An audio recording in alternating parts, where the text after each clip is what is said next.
I don't take money from desperate people. Beatrice Anderson's voice was steady, firm, final.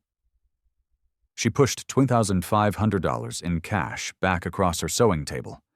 The man in front of her, soaking wet, suit torn at the shoulder, hands shaking, stared at her like she'd lost her mind. Maybe she had. Her bank account showed $283.47. The electricity company's final shutoff notice sat on her desk. Her 14-year-old daughter needed shoes. But something in this stranger's terrified eyes reminded her of what her mother always said. When someone's drowning, you don't charge them for the rope. She had no idea that the man standing in her shop at 9:47 p.m. wasn't drowning. He was the ocean that had swallowed her family whole 26 years ago. And what she would discover in 4 months would destroy everything she thought she knew about kindness, justice, and the American dream. Comment where you're listening from. Subscribe to channel. Beatrice Anderson was 43 years old, and she'd been poor her entire life. Not the kind of poor that's temporary. Not the bootstraps kind. The kind that runs in your blood like a genetic disease, passed down from mother to daughter, generation after generation. No cure in sight. She'd grown up in 3rd Ward, Houston. Her mother, Emma Anderson, had run Anderson Alterations in the same brick building since 1984. Beatrice learned to sew at 7 years old. Not as a hobby, as survival training. By 9, she could take in a waistband. By 12, she could reconstruct a jacket shoulder. By 15, she could work by candlelight during blackouts, her fingers remembering what her eyes couldn't see. Her father had left when she was 3. Just walked out one morning, never came back. Her mother never talked about him. Raised Beatrice alone, working 16-hour days, 6 days a week, charging just enough to keep the lights on, but never enough to get ahead. "We're not a business," Emma would say, threading her needle by feel in the dim shop. "We're a service. There's a difference." Beatrice went to public school, wore donated clothes, qualified for free lunch. The other kids noticed. Kids always notice. But she kept her head down, got good grades, stayed invisible. She was smart, not just street smart, but actually intelligent. Math came easy. She could see patterns in fabric the way some people see patterns in numbers. She got pregnant at 19. The father, Marcus, promised marriage, promised stability, disappeared the day she told him. She named the baby Nena, raised her in a 1-bedroom apartment above her mother's shop. History repeating itself. But here's what nobody knew. Mini cliffhanger. Beatrice had taught herself engineering principles through sewing. Load-bearing seams, stress distribution, material sciences. She understood tension and compression better than most people with degrees. She'd fixed impossible repairs, wedding dresses torn beyond recognition, vintage suits with no replacement fabric, leather jackets everyone else said were trash. She could have been an engineer, could have gone to college on scholarship. But Nena came. Money got tight, her mother got sick, and survival doesn't leave room for dreams. Now, at 43, she was exactly where her mother had been. Same shop, same struggle, same impossible choice between dignity and rent. The electricity bill was $215, due Friday. Rent was $950, due in 4 days. She had $283.47 in her checking account. The math was simple and devastating. She was $881.53 short with no way to make it up. When the stranger knocked on her door at 8:58 p.m. on that rainy Tuesday night, she almost didn't answer. A woman alone, bad neighborhood, late hour, every instinct said lock the door and ignore it. But she saw his face through the glass. Terror, not anger, not entitlement. Pure fear, and something in her mother's voice echoed in her memory. Fear makes people cruel or kind. Choose kind. She opened the door. 4 hours later, after repairing his $1,000 suit by candlelight during a power outage, after refusing his desperate offer of $2,500 after he left in tears at 1:16 a.m. Beatrice went to bed believing she'd done the right thing. She had no idea she'd just saved the man who'd stolen everything from her family. The next morning started normal. Alarm at 7:00 a.m. 4.5 hours of sleep. Body aching. Fingers stiff from last night's work. Beatrice made scrambled eggs for Nana, gave her daughter the bigger portion like always, sent her to school with a forced smile. She went downstairs at 8:30, flipped the shop sign to open, made coffee in her temperamental pot, sat down at her mother's 1984 Singer sewing machine. 9:45 a.m. A black SUV drove past, slowly, then circled back, parked across the street. 2 people inside, just watching. Samuel, her elderly customer getting a button replaced, looked up from his crossword. That's strange. Very strange, Beatrice agreed. But Houston was a big city. Weird things happened. 10:15 a.m. Different black car. A woman in a sharp suit got out, walked to Beatrice's window, stared inside like she was appraising property, pulled out her phone, made a call while looking straight at Beatrice. Mr. Samuel stood.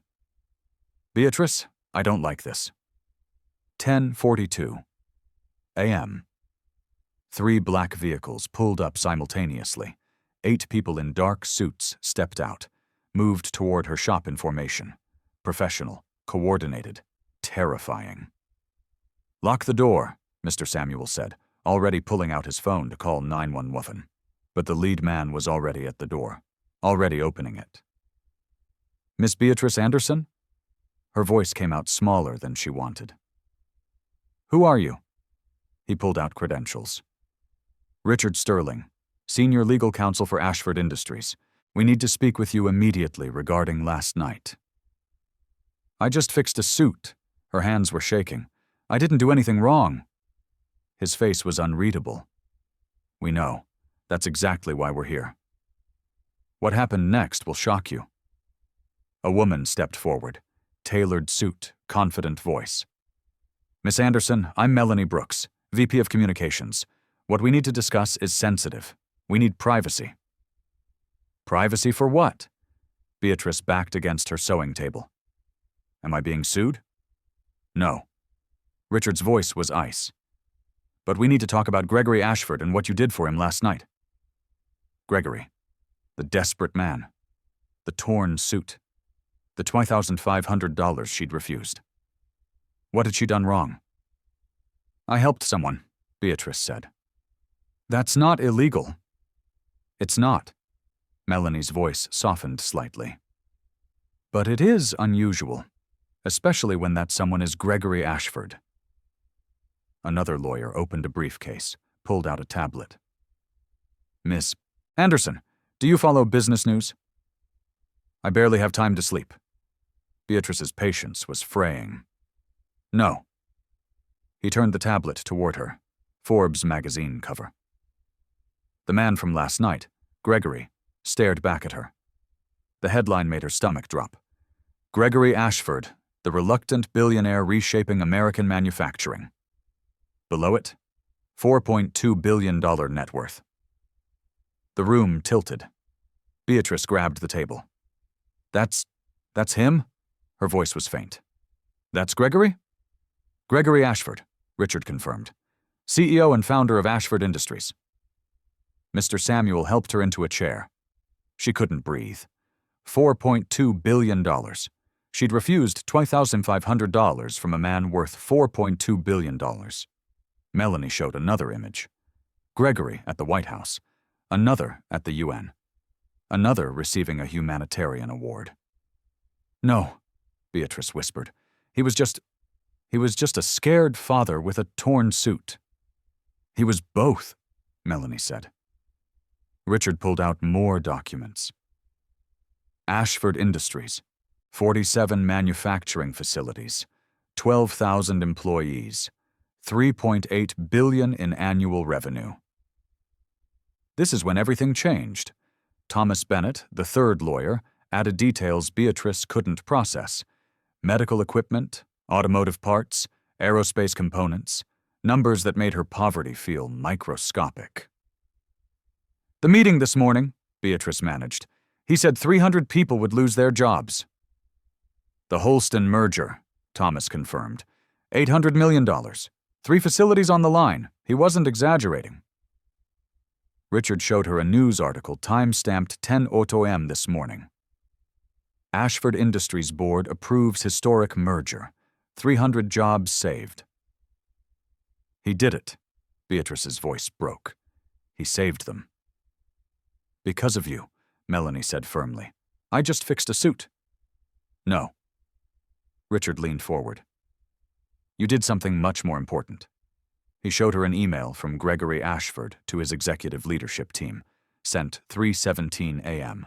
Subject line: "What I learned last night." Beatrice read it with shaking hands. "Last night I met someone who reminded me what leadership actually means. A woman who had every reason to say no, said yes. Who had every reason to take money, refused it. Who chose dignity over survival. I've spent 25 years building this company. Tonight, a seamstress taught me more about character than I learned in all those years. Tomorrow I walk into that boardroom remembering, it's not about the bottom line, it's about the people." Tears blurred Beatrice's vision. "He wrote this. About me?" "He sent it to 200 executives at 3 a.m., Melanie said. "Before the board meeting. He told them your story." But there was one thing she didn't know. Thomas pulled up board meeting minutes. Direct quote from the chairman. "Mr. Ashford's composure and clarity were remarkable. When challenged on the merger's risks, he spoke about leadership, character, and responsibility in ways I've never heard from him." Another board member's note. "Something changed in Gregory.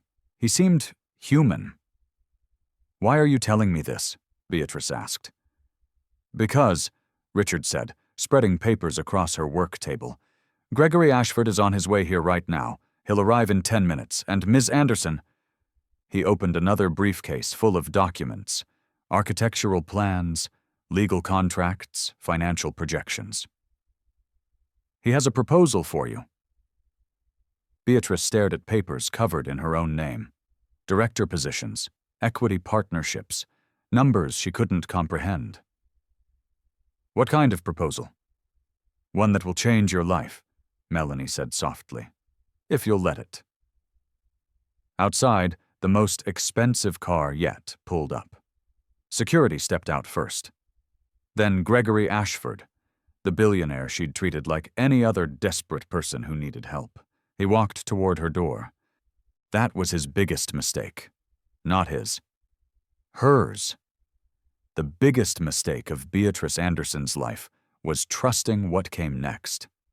Because 4 months later, when she was living in a renovated shop, earning $120,000 a year, watching her daughter accept a full scholarship to Howard University when she thought the fairy tale was real, that's when she found the box in her mother's closet.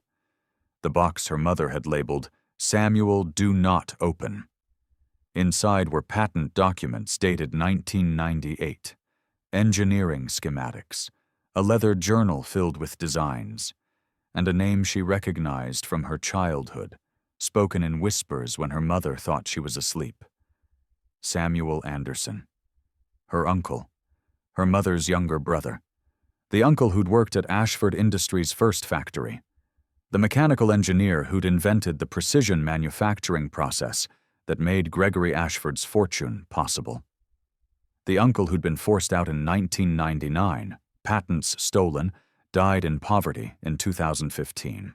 The uncle whose work had made Gregory Ashford worth $4.2 billion, while his sister, Beatrice's mother, died with $100 in a coffee can and a shutoff notice from the electric company. What she found next would destroy everything. Beatrice sat on her mother's bedroom floor. Her mother had been dead 5 years now, surrounded by documents that rewrote her entire life. The journal was leather-bound, worn from use. Samuel Anderson's handwriting covered page after page. Mechanical drawings, calculations, notes dated from 1996 to 1998. November 1996. Prototype successful. Precision within 0.001 mm tolerance. Could revolutionize automotive parts manufacturing. March 1997. Showed designs to Robert Ashford, plant supervisor. He seemed impressed, said he'd take it to ownership. June 1997. Robert promoted to VP Manufacturing. My designs now company property. Contract says anything created within scope of employment belongs to Ashford Industries. But I designed this at home, on my own time, my own materials. September 1997. Tried to discuss patent with Robert. He said I was stepping above my station. Said I should be grateful to have a job. Said black engineers don't get to make demands. The next entries got darker. December 1997. They're using my process in Factory B. I see my designs everywhere. No credit, no compensation. I asked Robert about royalties. He laughed. February 1998. Robert told me to stop making trouble. Said if I kept pushing, I'd be terminated. I have 2 kids. Wife is pregnant with our 3rd. I need this job. April 1998. Filed formal complaint with HR. They said I signed away all rights in my employment contract. I didn't understand what I was signing. They gave me 48 hours to sign a new NDA or be fired. I signed. What choice did I have? September 1998. Robert Ashford's son, Gregory, just graduated from Wharton. Company announcement. Gregory will revolutionize manufacturing with innovative processes. That's my work. My work. They're giving it to his son. The truth they buried for 26 years. Beatrice's hands shook as she turned pages. Her uncle's desperation bled through the ink. November 1998. Tried to hire a lawyer, can't afford one. Legal aid said employment contracts are hard to fight, especially when you signed an NDA, especially when you're black and the company is white and rich. January 1999. They fired me. Insubordination. Blackballed me from every factory in Houston. Can't get hired anywhere. Emma, my sister, is helping with bills, but she's barely surviving herself. I've destroyed my family over pride. March 1999. Gregory Ashford just founded Ashford Industries, using my manufacturing process as the foundation. The news calls him a genius entrepreneur. Forbes predicts his company will be worth hundreds of millions within a decade. July 1999. I am broken. Cannot provide for my family. My wife left, took the kids. I see my designs making millions for the Ashfords while I can't afford groceries. Emma says let it go. Says fighting rich white men only gets black men killed. But it's not fair. It's not fair. The last entry was dated August 15, 1999. I'm hiding these documents with Emma. If anything happens to me, maybe someday someone will care. Maybe someday there will be justice. But I don't believe it anymore. The system isn't broken. It was built this way, built to protect people like the Ashfords, built to crush people like me. Beatrice's tears fell onto the page, smearing ink written 26 years ago. Beneath the journal were patent applications, her uncle's name, filed March 1998, rejected. Reason: prior art exists. But there was no prior art. The prior patent was filed by Ashford Industries 2 weeks earlier, based on Samuel's own designs. They'd stolen his invention, then used the patent system to prove he stole it from them. Mini cliffhanger. Beneath the patents were newspaper clippings. Local engineer dies in apparent suicide. October 2015. Samuel Anderson, 58, found in his apartment. No note. No explanation. The article was 3 paragraphs, a life dismissed in 100 words. But paperclipped to it was something else. A letter, dated October 2015, from a lawyer named Patricia Chen. Mr. Anderson, I've reviewed your case. The statute of limitations for fraud claims in Texas is 4 years. Your patents were stolen in 1998. It's now 2015. Legally, you have no case. I'm sorry, but there may be another option. Document everything. Save all evidence. If you have family, make sure they know the truth. Sometimes justice takes generations. Her uncle had saved everything, had documented everything, had waited for justice that never came, and then he'd killed himself. Or had he? Beatrice found one more document at the bottom of the box, a police report from October 2015. Investigating officer's notes. Deceased found by landlord. No signs of struggle, no suicide note. Antidepressants in medicine cabinet, but not at lethal levels. Me ruled death as undetermined. Family declined autopsy. Case closed. Undetermined. Not suicide. Undetermined. Her mother had known, had hidden this box, had labeled it with her brother's name and a warning not to open it. Why? Beatrice looked at her phone, at the contact she'd saved 4 months ago.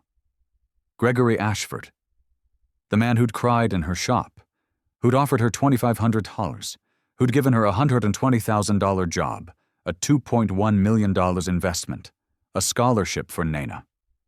The man whose father had stolen everything from her uncle. The man whose fortune was built on her family's stolen designs. The man who'd been 18 years old when his father gave him Samuel Anderson's life's work and called it a graduation present. Gregory Ashford hadn't known, she told herself.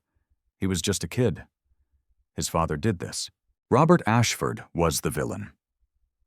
But Robert Ashford had died in 2010.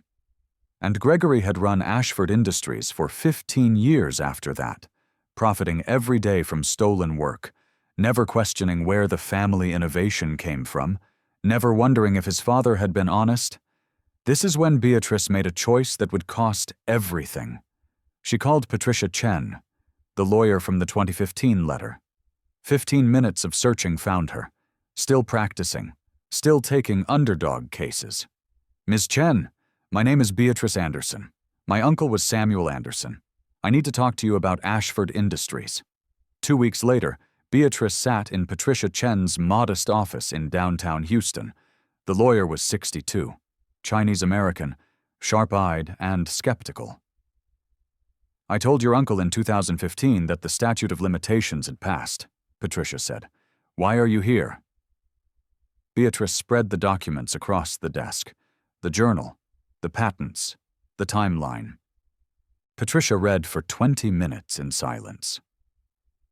Then she looked up. How long have you worked for Ashford Industries? 4 months. Director of Employee Services. 30% equity partner in the tailoring division. Jesus Christ. Patricia sat back. You're the tailor. The one from the news. The one who fixed his suit. Yes. And he gave you a job, a partnership, money for your daughter's college. Yes. And now you're telling me he built his empire on designs stolen from your uncle. Yes. Patricia was quiet for a long time. Then, Miss Anderson, if you pursue this, you will lose everything he gave you. The job, the partnership, the scholarship. He'll call you ungrateful. The media will destroy you, and you might still lose in court. I know. Your daughter's scholarship is contractual. He can't take that back. But everything else? Gone. I know. Why would you do this? Beatrice looked at her mother's photo on her phone, at her uncle's face in the 1998 newspaper clipping, at Nana's bright smile. Because he said he learned about character from me, but I learned it from my mother, and she learned it from her brother. And Samuel Anderson died believing there was no justice in this world. She met Patricia's eyes. I need to prove him wrong. Patricia Chen smiled. It wasn't a nice smile. It was a lawyer's smile. Then let's burn this empire down. The lawsuit was filed on January 15th, exactly 4 months after Beatrice had fixed Gregory Ashford's suit. Anderson v. Ashford Industries, Inc. Plaintiff, Beatrice Anderson, individually and as heir to Samuel Anderson, deceased. Defendants, Ashford Industries, Inc. Gregory Ashford, individually, claims fraud, unjust enrichment, conversion, breach of fiduciary duty, intentional infliction of emotional distress relief. Sought $40,000 in damages, plus injunctive relief. The number was calculated carefully. 26 years of royalties. Conservative estimate of 2% of Ashford Industries' manufacturing division revenue from 1998 to 2025.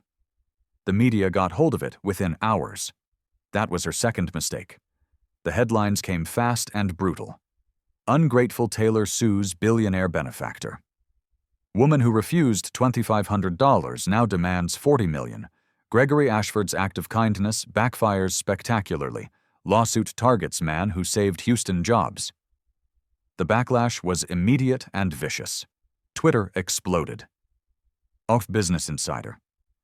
Beatrice Anderson, the Houston tailor who became famous for refusing payment from billionaire Gregory Ashford, has filed a $40 million lawsuit against him. Full story. Link. 127K retweets, 890K likes top reply, 48K likes.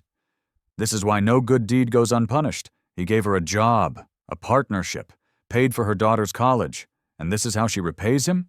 Disgusting. And Fox Business. Breaking. The grateful tailor, who inspired viral story about kindness and character, is now suing the man who changed her life. What happened to gratitude? 89K retweets at her TMZ. Gregory Ashford gave a broke seamstress $2.1 million to expand her business. She's suing him for $40 million. We got the exclusive details. Link. 156K retweets. The comments were worse. She saw a white billionaire and dollar signs.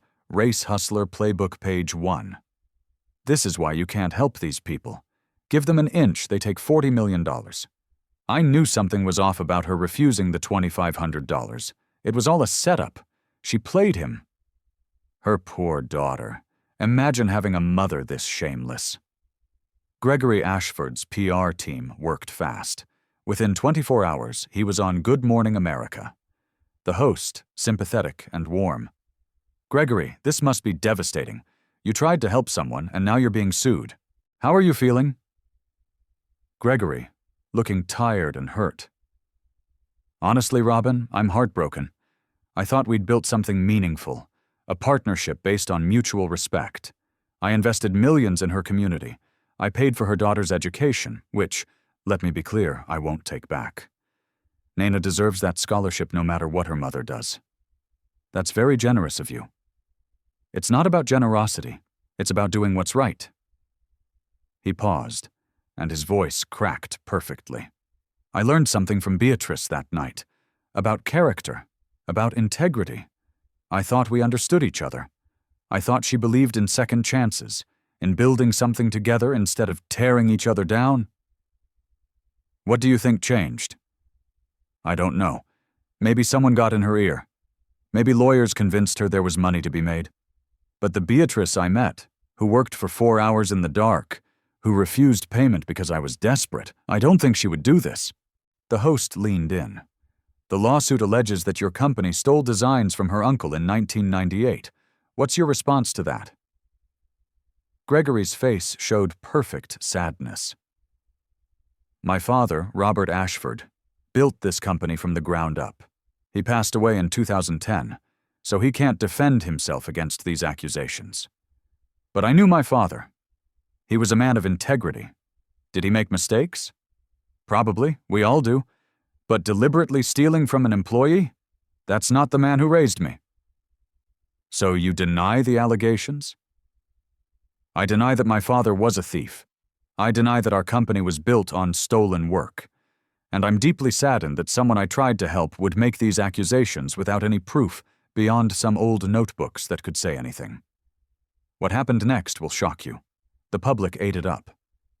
Gregory Ashford, billionaire who saved jobs, who'd been inspired by a poor tailor's kindness, who'd invested millions to help her community, was the victim.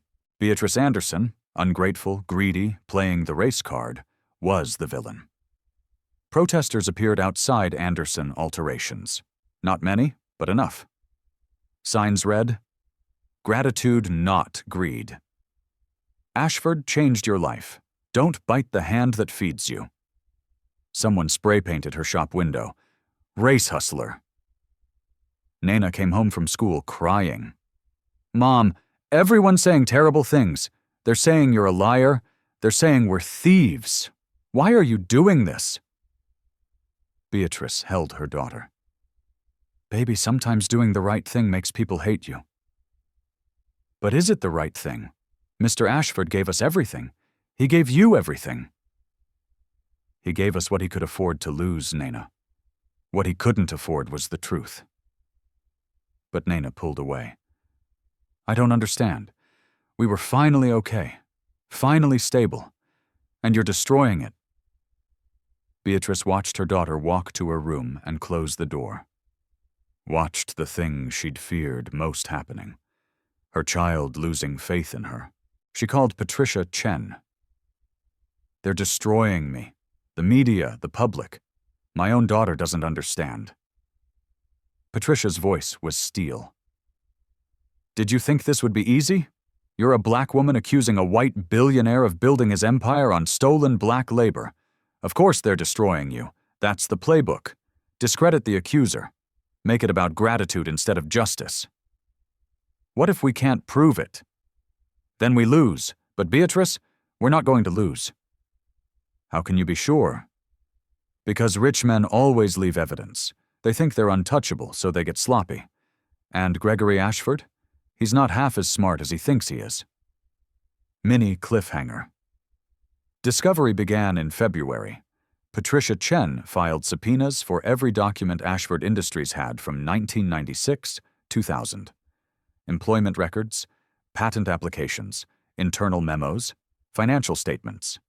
Ashford's lawyers, a team of 12 from Winston and Strawn, billing $200 an hour, fought every request, filed motions to dismiss, claimed attorney-client privilege, argued that 26-year-old documents were destroyed per company retention policies. But Patricia had help. 3 associates from her firm, working pro bono. A paralegal named Marcus, who'd grown up in 3rd Ward, who remembered Beatrice's mother's shop, who worked 16-hour days because this is personal, and they had allies Beatrice didn't expect. The first email came in March. Subject line: I worked with Samuel Anderson. Ms. Anderson, my name is James Walsh. I'm 68 years old now, retired. But in 1998, I was a senior engineer at Ashford Industries Factory A. I knew your uncle. He was brilliant. What they did to him was criminal. I watched it happen and said nothing because I was a coward. I can't undo that. But I kept records. I have meeting notes from 1998, where Robert Ashford explicitly discussed optimizing Samuel's designs for commercial application. Sorry. I have emails proving they knew the patents were based on Samuel's work. If you're fighting them, I'll testify. The second email came 2 days later, from a woman named Dorothy Martinez. I was Robert Ashford's executive assistant from 1996-2002. I typed the memos where he instructed legal to neutralize the Anderson situation. I have copies. They fired me in 2002 when I threatened to go public, paid me $50,000 to sign an NDA, but NDAs can't protect crime. I'll testify. The third contact came by phone. A man named Gerald Thompson, 71, former VP of Engineering. I quit Ashford Industries in 2001 because I couldn't stomach what they did to your uncle. Robert Ashford was a monster, and Gregory? He knew. Maybe not all the details, but he knew the company was built on something questionable. He just didn't care to ask questions. By April, Patricia had 8 witnesses. People who'd worked at Ashford Industries during the critical years. People who'd stayed silent for decades out of fear, out of NDAs, out of shame. They were ready to talk now. The evidence emerged like a slow-motion avalanche. Document 1, internal memo, dated March 1998, from Robert Ashford to Legal Department. Samuel Anderson situation. Employee is claiming ownership of precision manufacturing process currently in development for Factory B. His employment contract assigns all work product to company, but he's disputing the language. Legal. Prepare termination documents and NDA. We need this resolved before Gregory takes over operations. Cannot have employee claims complicating the transition. Patricia presented it at deposition. Gregory Ashford's lead attorney, Michael Barrett, barely glanced at it. This proves nothing. Employment contracts routinely assign work product to employers. That's standard practice. Even when the work was done outside of work hours, with personal materials, on personal time. The contract language says, within scope of employment. Mr. Anderson's designs related to his employment, therefore company property. Interesting. Patricia pulled out document 2. Email chain, March-April 1998, between Robert Ashford and patent attorney David Klein. Robert, we need to file immediately on the precision process. Anderson is making noise about prior invention. David, if Anderson has prior documentation, we could face challenges. Robert, Anderson is a black factory worker with no resources and 3 kids. We're a $1 million company with the best lawyers in Houston. File the patent. Let him try to fight it. Michael Barrett's face tightened. This is taken out of context. What context makes "let him try to fight it" sound less like deliberate theft? My client's father is dead. He can't defend these characterizations. How convenient. But there was one thing they didn't know. Document 3 was the nuclear option.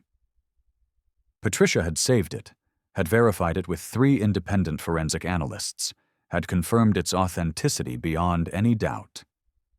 It was a letter. Dated September 1999, from Robert Ashford to Gregory Ashford, handwritten, on Ashford Industries letterhead. Son, you've asked about the foundation of our manufacturing process. The truth is complicated. In 1997, we had an employee, Samuel Anderson, who developed breakthrough designs. Brilliant work. But he was a factory engineer, not management material. Company policy gave us rights to his innovations, but he disputed this. We handled it. He's no longer with the company. His designs are now proprietary Ashford IP. You don't need to worry about the details. Just know that sometimes, in business, you have to be willing to make hard choices. The process is legal. Use it well. Build the empire I started. Dad. Patricia laid it on the conference table during Gregory's deposition in June. Do you recognize this letter? Gregory's face went white. Where did you get that? From your father's files. Do you recognize it? His lawyer put a hand on his arm. Don't answer. But Gregory was staring at his father's handwriting, at proof that he'd known, that he'd been told the foundation of his empire was built on theft, and he'd done nothing. Mr. Ashford, Patricia's voice was gentle now, deadly gentle. You told Good Morning America that your father was a man of integrity, that he would never steal from an employee. But this letter, in his own hand, admits exactly that. So which is it? Was your father a liar when he wrote this letter, or were you lying on national television? Gregory's lawyer stood. This deposition is over. Sit down, counselor. We have 6 hours scheduled and we're using every minute. She turned back to Gregory. The letter is dated September 1999. You would have been 23 years old. Fresh out of Wharton, about to take over the family business. Your father told you the truth about where your competitive advantage came from. And what did you do? Gregory's voice was barely audible. I built the company. Using stolen designs. They were legally company property. Legally stolen, you mean? The contracts were designed to trap employees who didn't have resources to fight back. Your father said it himself. A black factory worker with no resources. He knew exactly what he was doing. And so did you. The truth was about to destroy everything. Patricia pulled out more documents, a cascade of evidence, each piece building on the last, Banking records showing Samuel Anderson's final paychecks, terminated October 1998, 2 weeks after filing his internal complaint. Patent office records showing Ashford Industries filed 167 patents between 1998-2000. 12 were directly based on Samuel's designs. Current estimated value, $2.3 billion in revenue generated over 26 years. Employment records showing Samuel Anderson was blackballed. Internal emails between Robert Ashford and other Houston manufacturing companies. Anderson is a troublemaker, claims we stole his work, do not hire. Financial records showing Gregory Ashford's personal wealth grew from $40 million in 2000 to $4.2 billion in 2025, growth directly tied to the manufacturing processes Samuel invented. Testimony from James Walsh. I was in the meeting when Robert said, "We'll just file the patents first. By the time Anderson realizes what happened, statute of limitations will protect us." They planned it. This wasn't an accident. Testimony from Dorothy Martinez. Robert called Samuel an uppity black engineer who didn't know his place. He said if Samuel pushed back, they'd destroy him. And they did. Testimony from Gerald Thompson. Gregory was 23 when he took over. I tried to talk to him about the Samuel Anderson situation. I said, "We need to make this right." He said, "My father handled it. The past is past. Let's focus on building the future." He didn't care. He knew it was wrong and he didn't care. Patricia laid it all out like a prosecutor building a murder case. Each document, each witness, each piece of evidence pointing to the same conclusion. Robert Ashford had deliberately stolen Samuel Anderson's life's work, had used legal contracts and power imbalances to trap him, had filed patents based on stolen designs, had blackballed Samuel when he complained, had built Ashford Industries on theft, and Gregory Ashford had known since 1999 and done nothing. The court hearing was set for August 15, 2026, exactly 27 years after Robert Ashford's letter to his son. Judge Maria Rodriguez presided. 62 years old, Latina, appointed by Obama, reputation for not tolerating corporate bullshit. The courtroom was packed. Media in the back rows. Protesters outside. Cameras everywhere. Gregory Ashford sat at the defense table, flanked by his 12 lawyers. He looked older now. Tired. The shine of billionaire philanthropy had tarnished over 6 months of depositions and document discovery. Beatrice sat at the plaintiff's table with Patricia Chen. She'd lost 20 pounds during the lawsuit, lost clients at her shop, lost friends who thought she was being ungrateful, nearly lost her daughter's respect. But she was still here. Judge Rodriguez spoke first. "I've reviewed the evidence presented during discovery. Mr. Barrett, your motion to dismiss is denied. This case is going to trial unless the parties reach settlement. But before we schedule trial dates, I have questions." She looked at Gregory. "Mr. Ashford, you've built a reputation as a philanthropist, a man of character, someone who learned about integrity from a struggling tailor who refused your money. Is that accurate?" "Yes, Your Honor."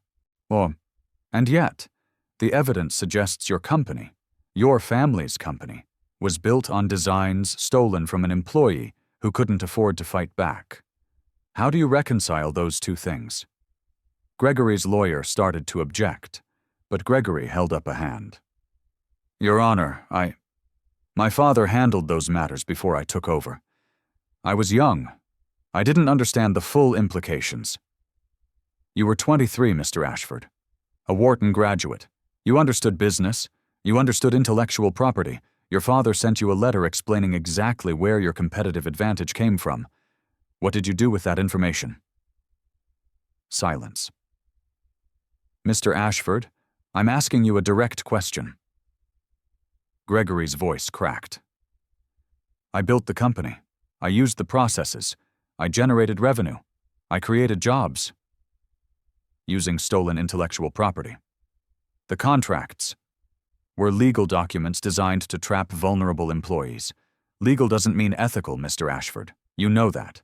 Judge Rodriguez turned to the evidence files. Samuel Anderson earned $42,000 a year when he invented processes that generated billions for your company. He died in poverty. His sister, the plaintiff's mother, ran a failing tailor shop while you built a fortune on her brother's work, and when the plaintiff tried to help you, out of kindness, you gave her a job and a partnership and acted like you were the generous one. She looked at Beatrice. Ms. Anderson, you could have kept quiet. You had a good job. Financial security for your daughter. Why risk it? Beatrice stood. Her voice was steady. Because my uncle died believing there was no justice. Because my mother spent 40 years struggling while the people who stole from her brother got rich. Because my daughter deserves to know that doing the right thing matters, even when it costs you everything. The courtroom was silent. Judge Rodriguez nodded. Mr. Barrett, I'm going to ask your client one more time. Do you want to settle this case, or do you want me to schedule a trial where all of this evidence becomes public record? Mini cliffhanger. Gregory Ashford looked at his lawyers, at the documents spread across Patricia Chen's table, at Beatrice's face, the woman who'd fixed his suit, who'd refused his money, who'd believed in his bullshit about character and integrity. He looked at the letter from his father, at the proof that he'd known for 27 years. We'll settle, he said quietly. The settlement was finalized in September 2026. Terms: $40 million payment to Beatrice Anderson, individually and as representative of Samuel Anderson's estate. Public acknowledgement from Gregory Ashford and Ashford Industries.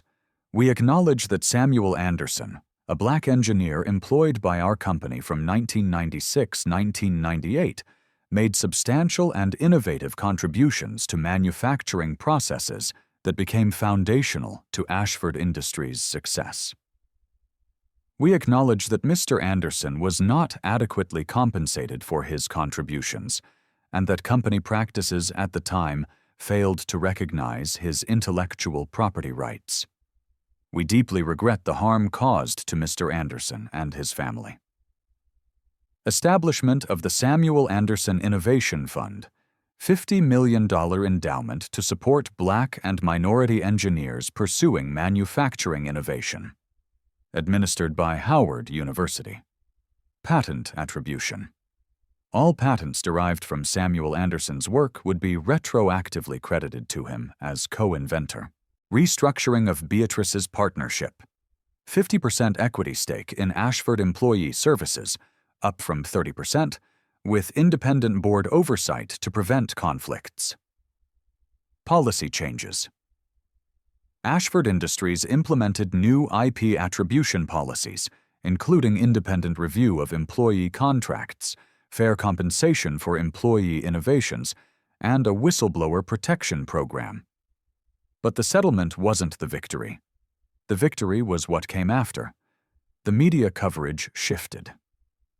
Slowly at first, then like a dam breaking. New York Times, the $40 million suit, how one woman exposed corporate theft of black innovation. Washington Post, Gregory Ashford's charitable image concealed decades of exploitation. Bloomberg, when billionaire philanthropy meets historical injustice, the Ashford settlement. The public narrative changed. Comments that had called Beatrice ungrateful now asked different questions. How many other black engineers had their work stolen?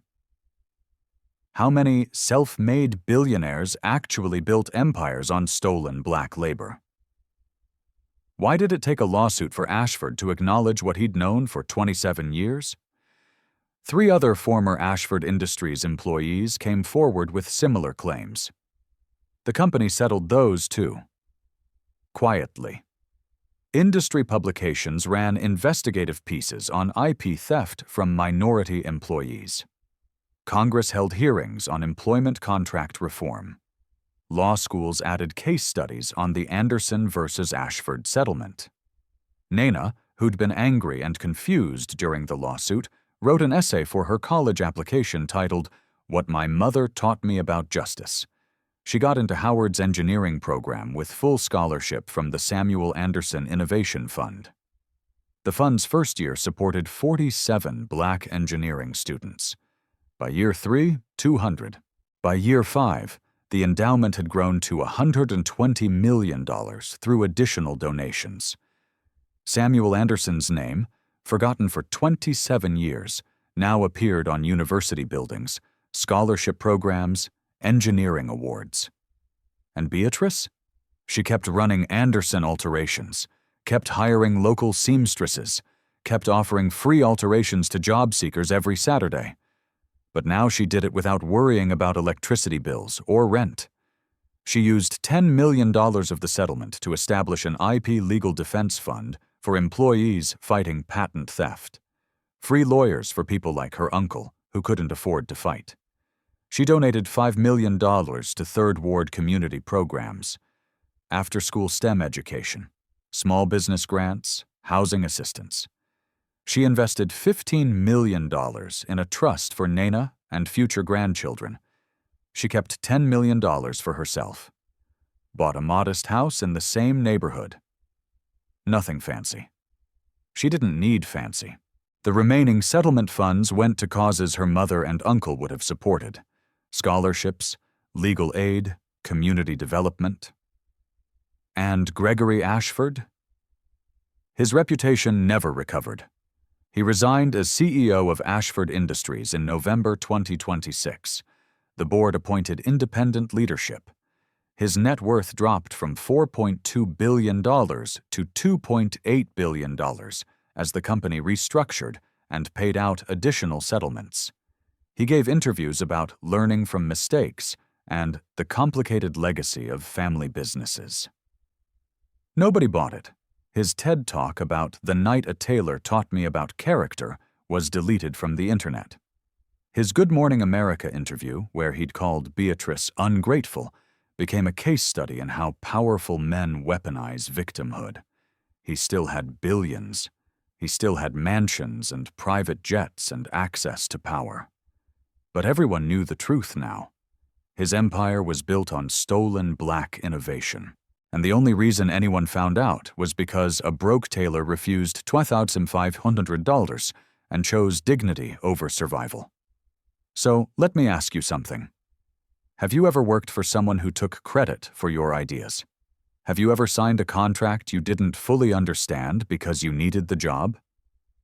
Have you ever stayed quiet about injustice because speaking up felt too risky? Have you ever wondered how many self-made billionaires are really just people who were smart enough, rich enough, and white enough to steal without consequences? Beatrice Anderson did what most people can't do. She had everything to lose and fought anyway. She risked her daughter's future to honor her uncle's memory. She chose justice over gratitude. But she shouldn't have had to. Samuel Anderson shouldn't have died in poverty while his designs made billions for someone else. Emma Anderson shouldn't have worked herself to death in a failing tailor shop while the Ashfords built mansions. The system that protected Robert Ashford in 1998 is still protecting people like him today. Employment contracts are still designed to trap vulnerable workers. IP law still favors companies over individuals. Black and brown innovators still fight for recognition while white executives take credit. Beatrice won one case. But the war is far from over. If this story made you angry, good. Use that anger. Check your employment contracts. Document your innovations. Support legal aid organizations that help workers fight back. Vote for politicians who reform IP law. Share stories like this until the truth can't be buried anymore. Drop your story in the comments. Have you or someone you know been exploited by employers who took credit for your work? Have you stayed quiet about injustice because fighting felt impossible? Share this story. Not the sanitized version where Gregory Ashford is a generous philanthropist who got sued by an ungrateful woman. The real version. The version where a Black engineer's life work was stolen, and it took 27 years for anyone to care. Because here's what Beatrice Anderson proved. You can choose kindness without choosing submission. You can refuse money without refusing justice. You can honor your family's legacy by fighting the people who destroyed them. The Ashfords of the world count on your silence. They count on your gratitude. They count on you being too tired, too poor, too scared to fight back. Prove them wrong. Subscribe to channel for more stories about the people who refuse to stay silent. Stories about the lawsuits that expose decades of injustice. Stories about the truth they tried to bury. Stay just. Stay loud. Stay free.